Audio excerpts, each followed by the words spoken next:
ನಮಸ್ಕಾರ ರೀ. ಬಹಳ ಮಂದಿ ಕೇಳತ್ತೀರಿ ಸಿ ಟಿ ಟಿ ಪರೀಕ್ಷೆದು ಕೀ ಆನ್ಸರ್ ಯಾವಾಗ ಬಿಡ್ತಾರೆ ಮತ್ತು ಅಫಿಷಿಯಲ್ ರಿಸಲ್ಟನ್ನು ಯಾವಾಗ ನಾವು ನಿರೀಕ್ಷೆ ಮಾಡ್ಬೋದಂತ.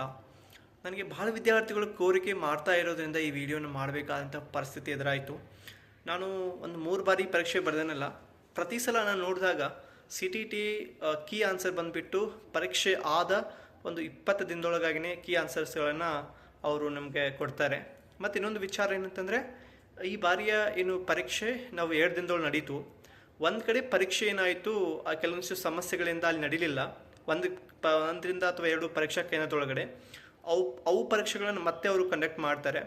ಆ ಪರೀಕ್ಷೆ ಆದಮೇಲೆ ಒಂದು 20 ದಿನ ಅಂತಂದರೆ ಒಂದು 22ರಿಂದ 23 ದಿನ ಬೇಕು ಕೀ ಆನ್ಸರ್ಸ್ ಬಿಡೋಕೆ.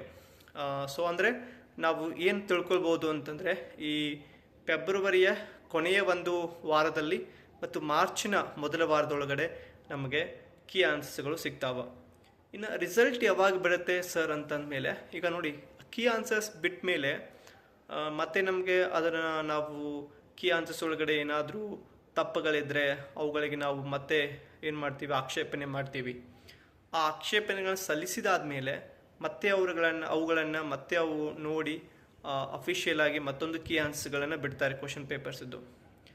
ಇದಾಗೆ ಒಂದು 20 ದಿನ ಅಂತಂದರೆ ಒಟ್ಟಾರೆಯಾಗಿ 45 ದಿನ. ಮಾರ್ಚ್ 15ರಿಂದ 20 ಅನ್ನುವಂಥ ದಿನಾಂಕದೊಳಗಾಗಿನೇ ಬರ್ಬೋದು. ಇಲ್ಲ ಅಂತಂದರೆ ಮಾರ್ಚ್ ಒಂದು ತಿಂಗಳೊಳಗಾಗಿನೇ ನಮಗೆ ಈ ಸಿ ಟಿ ಇಟಿದು ರಿಸಲ್ಟ್ ಸಿಗ್ತದೆ. ಈ ಪರೀಕ್ಷೆದು ರಿಸಲ್ಟ್ ಏನೇ ಬರಲಿ, ಅದು ಪಾಸ್ ಆಗಲಿ ಅಥವಾ ಫೇಲ್ ಆಗಲಿ, ನಿಮಗೆ ಮತ್ತೆ ಅವಕಾಶಗಳಿದ್ದಾವೆ. PU ಕಾಲೇಜಿಂದ ಹಿಡ್ಕೊಂಡು HSTR ಇಂದ ಹಿಡ್ಕೊಂಡು GPSTR ಇಂದ ಹಿಡ್ಕೊಂಡು ಭಾಳಷ್ಟು ಅವಕಾಶಗಳಿದಾವೆ.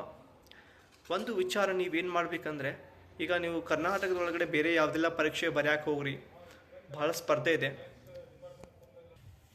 ಅಲ್ಲಿ ಬಹಳಷ್ಟು ಸ್ಪರ್ಧೆ ಇರೋದ್ರಿಂದ ನಿಮಗೆ ಏನಾಗ್ತಾ ಇಲ್ಲ, ಪರೀಕ್ಷೆನ ಪಾಸ್ ಮಾಡೋಕ್ಕಾಗ್ತಾ ಇಲ್ಲ. ಸೊ ಹೀಗಾಗಿ ಸಾಧ್ಯವಾದಷ್ಟು ನೀವು ಶಿಕ್ಷಕರ ನೇಮಕಾತಿ ಒಳಗಡೆ ಇರುವಂಥ ಪುಸ್ತಕ, ನಿಮ್ಮ ವಿಷಯವನ್ನು ಗಟ್ಟಿ ಮಾಡಿಕೋರಿ ಮತ್ತು ಪರೀಕ್ಷೆಗೆ ತಯಾರಾಗ್ರಿ. ಮುಂಬರುವಂಥ ಎಲ್ಲ ಪರೀಕ್ಷೆಗಳಗಡೆ ನೀವು ಚೆನ್ನಾಗಿ ಮಾಡ್ಬೋದು, ಅದು ಯಾವುದೇ ಸಮಸ್ಯೆ ಬರೋದಿಲ್ಲ. ಮುಖ್ಯವಾಗಿ ಏನಿರಬೇಕಂತಂದರೆ, ಶ್ರದ್ಧೆ ಭಕ್ತಿಯಿಂದ ನಿರಂತರವಾಗಿ ಓದಬೇಕು ಮತ್ತು ಯಾವುದೇ ಕಾರಣಕ್ಕೂ ಕೂಡ ನಿಮ್ಮನ್ನು ನೀವು ಬಿಟ್ಕೊಡ್ಬಾರ್ದು. ಇವೆಲ್ಲ ವಿಷಯಗಳನ್ನು ನೀವು ನಿರಂತರವಾಗಿ ಫಾಲೋ ಮಾಡಿದ್ದೇ ಆದರೆ ಆಗ್ತದೆ. ಸ್ಟಡಿ ಒಳಗಡೆ ಬಂದುಬಿಟ್ರೆ ನೀವು ಯಾವುದೇ ಕಾರಣಕ್ಕೂ ಕೂಡ ಬೇರೆದಕ್ಕೆ ನೀವು ಹೆಚ್ಚಿಗೆ ತಲೆ ಕೆಡಿಸ್ಕೋಬೇಡಿ. ಸಾಧ್ಯವಾದಷ್ಟು ಎಷ್ಟು ಸಾಧ್ಯ ಆಗುತ್ತೆ ಅಷ್ಟು ಪಾಸಿಟಿವಿಂದ ಓದಲಿಕ್ಕೆ ಪ್ರಯತ್ನ ಪಡಿ. ಯಾವಾಗಲೂ ನಾನು ನಿಮ್ಮ ಜೊತೆ ಇದ್ದೀನಿ. ಅವಕಾಶಗಳನ್ನು ಹುಡುಕ್ತಾ ಹೋಡಿ, ಸಮಸ್ಯೆಗಳ ಬಗ್ಗೆ ಮಾತಾಡಬೇಡಿ. ಮತ್ತೆ ಮುಂದಿನ ವಿಡಿಯೋದಲ್ಲಿ ನಿಮಗೆ ಭೇಟಿ ಆಗ್ತೀನಿ. ನಮಸ್ಕಾರ.